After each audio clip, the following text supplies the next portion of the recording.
warahmatullahi wabarakatuh. Di sini saya akan menjelaskan dan membahas sedikit banyak materi mengenai macam-macam pembelahan sel. Sebelum kita bahas, perlu kita ketahui apa itu pembelahan sel. Ya, pembelahan sel adalah proses perbanyakan sel dengan membagi sel menjadi dua. Proses pembelahan sel ini juga terdapat dua cara. Yang pertama dengan cara amiotik dan yang kedua dengan cara meiotik. Apa sih itu proses pembelahan sel dengan cara amiotik? Jadi pembelahan secara amiotik ini pembelahan yang terjadi secara langsung atau tanpa melalui tahapan. Contohnya seperti pembelahan biner bakteri itu. Kemudian, apa sih yang dimaksud dengan pembelahan secara meiotik? Nah, kalau pembelahan secara meiotik ini kebalikannya dari amiotik, karena pembelahan ini terjadi secara tidak langsung atau melalui berbagai tahapan. Contohnya ada dua, yang pertama pembelahan mitosis dan yang kedua pembelahan meiosis. Nah, pada kali ini kita akan membahas tiga macam pembelahan sel. Yang pertama pembelahan amitosis, kedua pembelahan mitosis, dan yang ketiga pembelahan meiosis.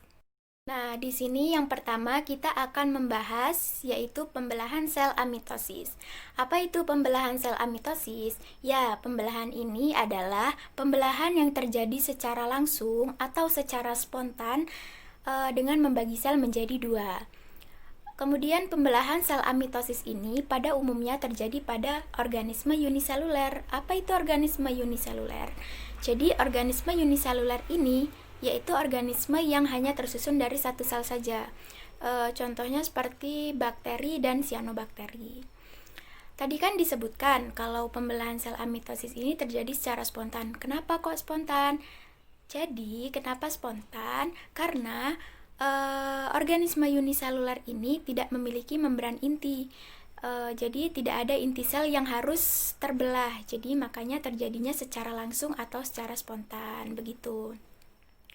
Kemudian, bagaimana sih proses pembelahan dirinya bakteri dan sianobakteri?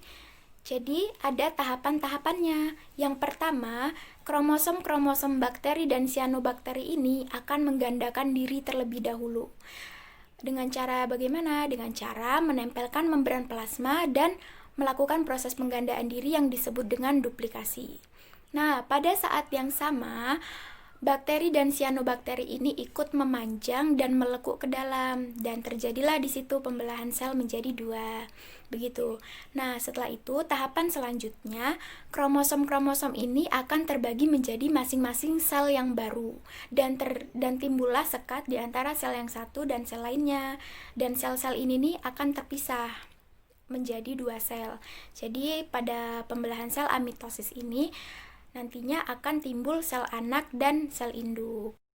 Kemudian di sini kita akan membahas yang kedua adalah pembelahan sel secara mitosis.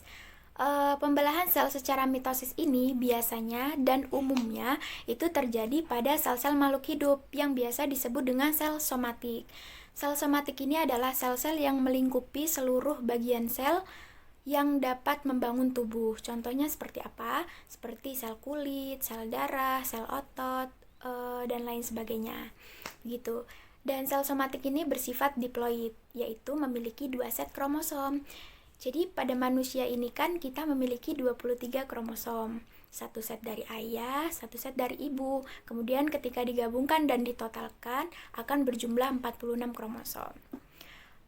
Di sini kita perlu tahu apa sih fungsi dari pembelahan sel secara mitosis ini. Ada 2 fungsi yang perlu kita tahu. Yang pertama berfungsi untuk membentuk sel-sel baru agar organisme ini dapat tumbuh. Kemudian fungsi yang kedua itu menggantikan sel-sel yang rusak. Karena sel somatik atau sel baru ini itu jumlah kromosomnya harus sama dengan sel induknya agar dapat menjalankan tugas induknya. Nah, pada proses mitosis ini, itu biasanya sel induk akan mengawali dengan duplikasi kromosom atau menggandakan kromosom. Jadi yang tadinya itu berjumlah 46 kromosom akan menjadi 92 kromosom karena dilipat gandakan. Kemudian setelah duplikasi kromosom, kromosom ini akan dibagi kepada sel-sel anaknya, sehingga nantinya sel anak ini akan memiliki jumlah kromosom yang sama dengan induknya, yaitu 46 kromosom. Proses mitosis ini juga diawali setelah proses peleburan antara sel kelamin jantan dengan sel kelamin betina yang akan membentuk zigot yang nantinya bersifat haploid. Kemudian zigot ini, setelah membentuk zigot ini nantinya akan membelah juga, membelah dengan cara mitosis, dan pembelahannya itu secara berkali-kali sehingga nantinya akan banyak terbagi menjadi jutaan sel, banyak sekali sel. Kemudian yang ketiga atau yang terakhir kita akan membahas pembelahan sel secara meiosis. Jadi pada pembelahan meiosis ini, sel induk akan menghasilkan sel anak yang memiliki jumlah kromosom itu setengah dari sel induknya. Kenapa pembelahan meiosis ini cuma setengah kromosomnya? Karena pada pembelahan ini itu berfungsi untuk membentuk sel gamet yang bersifat haploid atau hanya memiliki satu set kromosom saja, seperti sel ovum dan sel sperma yang masing-masingnya hanya memiliki 23 kromosom. Nah, kenapa sel gamet ini harus bersifat haploid? Karena nantinya akan berfungsi untuk proses prosa, yaitu ketika terjadi fertilisasi, sel sperma dan sel ovum ini akan melebur dan akan bergabung dan menghasilkan 46 kromosom dalam zigot. Begitu. Maka dari itu pada pembelahan meiosis ini itu berfungsi untuk membentuk sel-sel kelamin. Nah, pada proses meiosis ini, yang sel induk yang tadinya itu memiliki sifat diploid itu akan menghasilkan 4 sel anak yang memiliki sifat haploid. Kemudian pada pembelahan ini juga itu terdapat tahap persiapan yang biasa disebut dengan tahap interfase.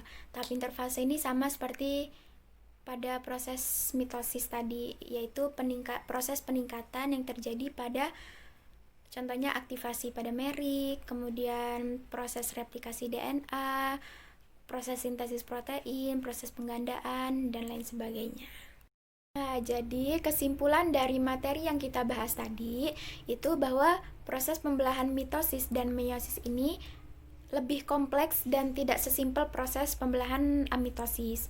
Karena pada pembelahan mitosis dan meiosis ini terjadi juga pembelahan inti sel. Dan sekian dari materi mengenai macam-macam pembelahan sel, kita lanjut ke materi selanjutnya. Assalamualaikum warahmatullahi wabarakatuh.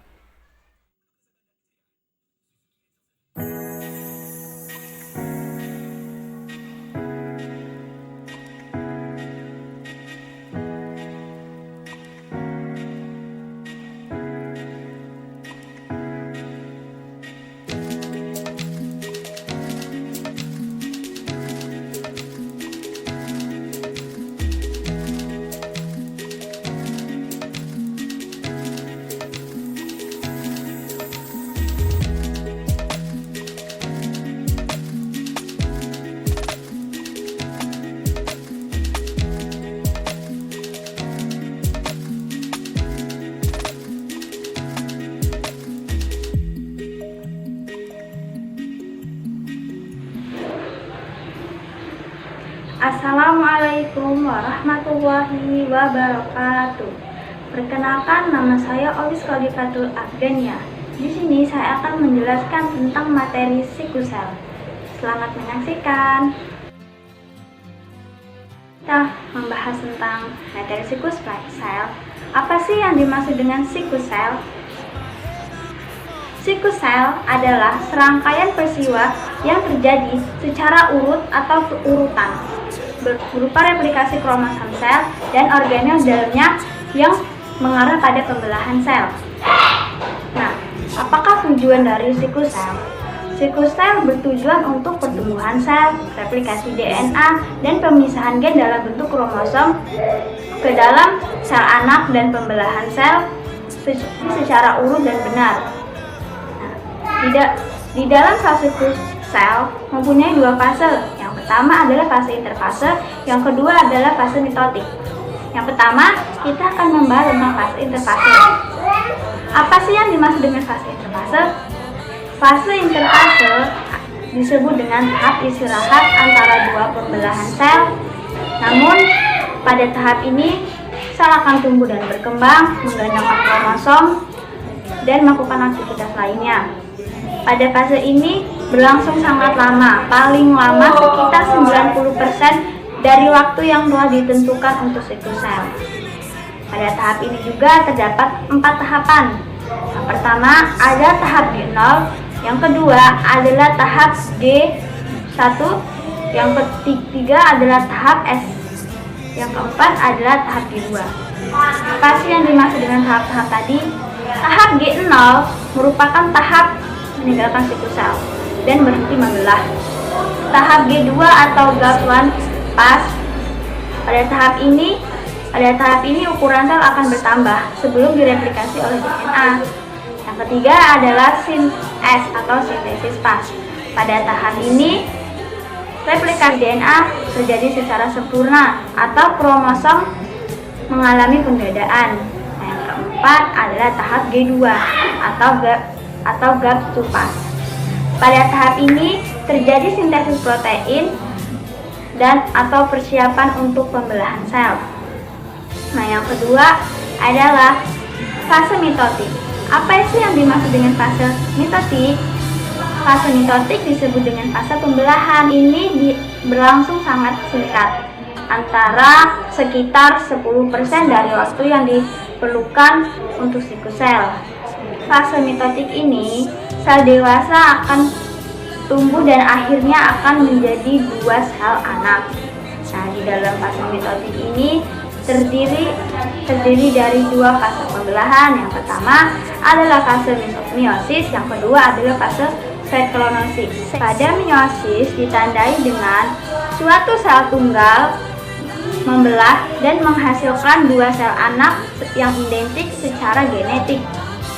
Pada tahap meiosis terbagi menjadi 4 tahap. Yang pertama adalah profase, metafase, anafase, dan telofase.